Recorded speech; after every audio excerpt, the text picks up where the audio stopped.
നമ്മളുടെ ഒരു എക്സ്പീരിയൻസ്ഡ് ആയിട്ടുള്ള ഒരു ടീം ഓൾറെഡി നമ്മുടെ കയ്യിലുണ്ട്.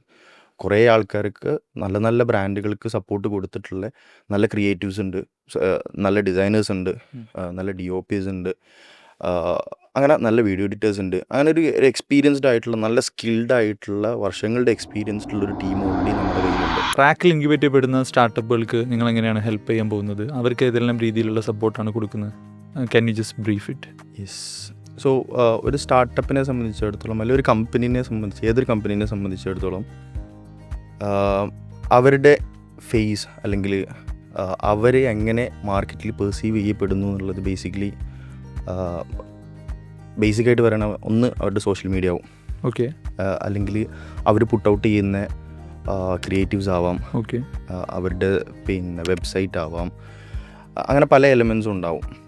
ഇതിൻ്റെയൊക്കെ ഒരു സ്ട്രോങ് അല്ലെങ്കിൽ കോർ ബാക്ക് പില്ലറായി നിൽക്കുന്നത് എന്ന് പറയുന്നത് അതിൻ്റെ ബ്രാൻഡിങ് ആണ്, അല്ലെങ്കിൽ അതിൻ്റെ ഡിസൈനാണ്, അതിൻ്റെ ഡിസൈൻ ലാംഗ്വേജ് ആണ്. ആൻഡ് അതിൻ്റെ വേറൊരു സൈഡാണ് അതിൻ്റെ മാർക്കറ്റിംഗ് എന്ന് പറയുന്നത്. എങ്ങനെ നമ്മൾ ഇതിനെ മാർക്കറ്റ് ചെയ്തിട്ട് പുട്ട് ഔട്ട് ചെയ്യുന്നു, ഏത് രീതിയിൽ നമ്മളിതിനെ പ്ലേസ് ചെയ്യുന്നു, എവിടെയൊക്കെ നമ്മൾ അഡ്വർടൈസ് ചെയ്യുന്നു, ഏതൊക്കെ പ്ലാറ്റ്ഫോംസിൽ നമ്മുടെ പ്രസൻസ് ഉണ്ടാവുന്നു, ഇങ്ങനെ പല ആസ്പെക്ട്സ് ഉണ്ടാവും. അതായത് ഒരു startup, especially for A startup, ഈ ഒരു ഫേസ് എന്ന് പറയുന്നത് ഭയങ്കര ഇമ്പോർട്ടൻ്റാണ്.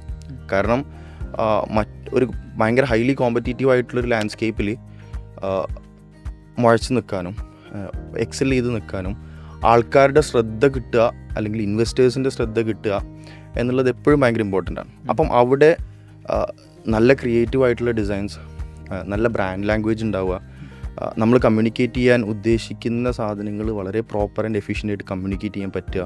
അതിന് ഏറ്റവും ബേസിക് ആയിട്ടുള്ള മീഡിയം നമ്മുടെ സോഷ്യൽ മീഡിയാസ് ആവും, നമ്മൾ പുട്ട് ഔട്ട് ചെയ്യുന്ന ക്രിയേറ്റീവ്സ് ആവും, നമ്മൾ വീഡിയോസ് ആവും. അപ്പം ഇങ്ങനത്തെ കുറേ എലമെൻറ്റ്സ് ഉണ്ടാവും. അപ്പം ഇതിനൊക്കെ സപ്പോർട്ട് കൊടുക്കുക എന്നുള്ളതാണ്. ഇതിനകത്ത് തന്നെയാണോ ഈ ഡിജിറ്റൽ മാർക്കറ്റിംഗും വരുന്നത്?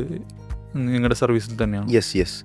അപ്പം ഇന്നത്തെ കാലത്ത് ഏതൊരു കമ്പനിക്കായാലും സൈഡ് ലൈൻ ചെയ്യാൻ പറ്റാത്ത ഒരു മെത്തഡോളജിയാണ് ഡിജിറ്റൽ മാർക്കറ്റിംഗ് എന്ന് പറയുന്നത്. മാർക്കറ്റിങ്ങിൽ തന്നെ ഭയങ്കര ഇമ്പോർട്ടൻസ് ഉള്ള സാധനമാണ് ഡിജിറ്റൽ മാർക്കറ്റിംഗ്.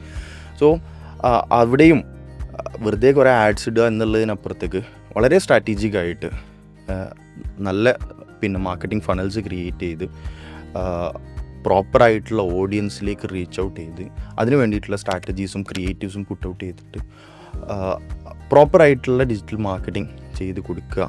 അതിനും ഓൾറെഡി ഞാൻ നേരത്തെ പറഞ്ഞ പോലെ തന്നെ നല്ല എക്സ്പേർട്ട് ആയിട്ടുള്ള ആൾക്കാർ ഓൾറെഡി നമ്മളുടെ മെൻറ്റോ കോൺസെപ്റ്റ്സിലുണ്ട്, അതിന് കേപ്പബിൾ ആയിട്ടുള്ള. സോ ഈ രണ്ട് സാധനത്തിൽ ഇവർക്ക് ടോപ്പ് നോച്ച് സപ്പോർട്ട് കൊടുക്കുക, നമ്മളുടെ ടീം ഓഫ് എക്സ്പേർട്സ് അടിപൊളിയായിട്ട് ഇവർ ബാക്ക് ചെയ്യുക എന്നുള്ളത് തന്നെയാണ് ഇതിൽ നമ്മുടെ സർവീസായിട്ട് വരുന്നത്.